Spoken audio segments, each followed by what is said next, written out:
नमस्कार, मी डॉक्टर कविता राणे. जय महाराष्ट्र विशेष मध्ये आपल्या सर्वांचं स्वागत.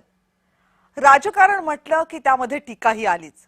त्यामध्ये काही वाद नाहीये, पण टीका करत असताना आपण कुणावर टीका करतोय, आपण कुणाबद्दल बोलतोय, किमान हयात नसलेल्या व्यक्तींबद्दल आपण काय बोलतोय याच्या सिरस्ता बहुतांश सगळे नेते पाळतात.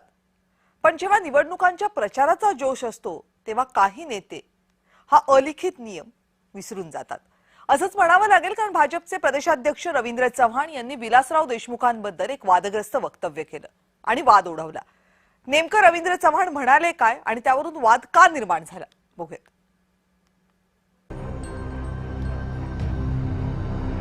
विलासराव देशमुख महाराष्ट्राचे दिवंगत माजी मुख्यमंत्री. हसतमुख व्यक्तिमत्व, दिलखुलास स्वभाव.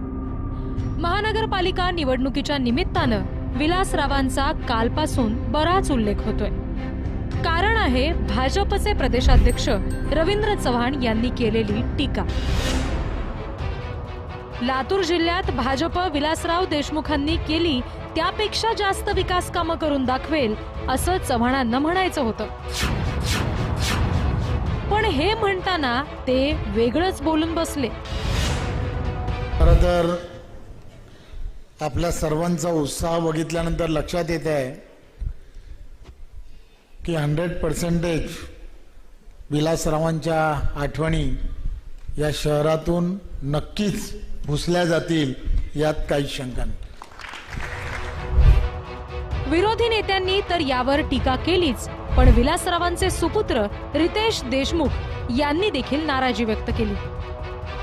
दोन्ही हात वर करून सांगतो, लोकांसाठी जगलेल्या माणसांची नावं मनावर कोरलेली असतात.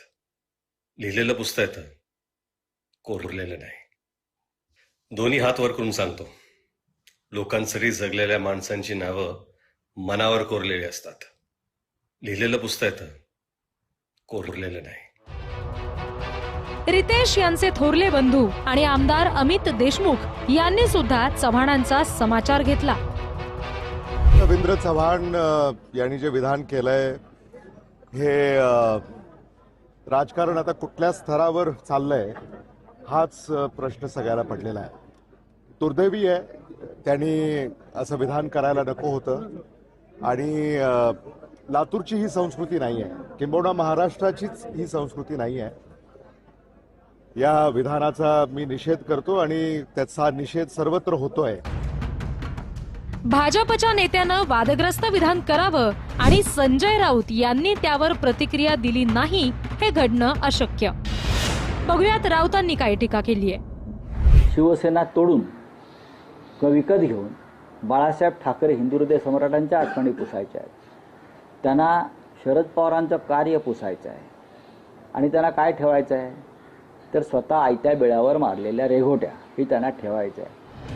आता एवढी टीका झाल्यावर त्यावर स्पष्टीकरण देणं चव्हाणांना भाग होतं. मात्र ते करताना त्यांची चांगलीच दमछाक झाली.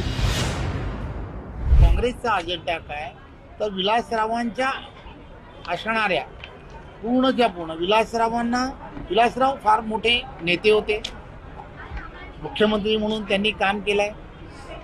परंतु त्यांनी त्यांच्याच बाबतीमध्ये त्यांनाच घेऊन आपण मतदान करावं, विलासरावांना घेऊन मतदान करावं, विलासराव यांनाच फोकस करून काँग्रेस तिथे मतदान मागताय. पण मुद्दा फक्त विलासराव देशमुखांपुरता मर्यादित नाहीये. आपल्या नेत्यांची भाषा, टीकेचा स्तर सगळंच ढासळत चाललंय. सभेत समोर लोक बसलेत, माध्यमांचे कॅमेरे लागलेत म्हणून सर्वच पक्षातले नेते तोंडाला येईल ते बोलू लागलेत. निदान आता या जगात नसलेल्या व्यक्तींबद्दल तरी असं काही बोलू नये, एवढीच माफक अपेक्षा आहे. ब्युरो रिपोर्ट, जय महाराष्ट्र. दरम्यान या सगळ्या मुद्द्यावर राज्याचे मुख्यमंत्री देवेंद्र फडणवीस यांनी ही प्रतिक्रिया दिली आहे. रवींद्र चव्हाणांनी त्या विधानावर स्पष्टीकरणही दिलेलं आहे, दिलगिरी व्यक्त केलेली आहे. त्यांनी स्पष्टपणे सांगितलं आहे की मी फक्त रेकॉर्ड बद्दल बोलत होतो की नवीन रेकॉर्ड तयार करा, बाकी विलासरावच्या बद्दल या महाराष्ट्रात पक्षविरहित सर्वांना आदर आहे. त्यामुळे विलासरावांच्या स्मृती कोणी पुसणार नाही, कोणी पुसू शकत नाही. आम्हाला सगळ्यांना आदर आहे.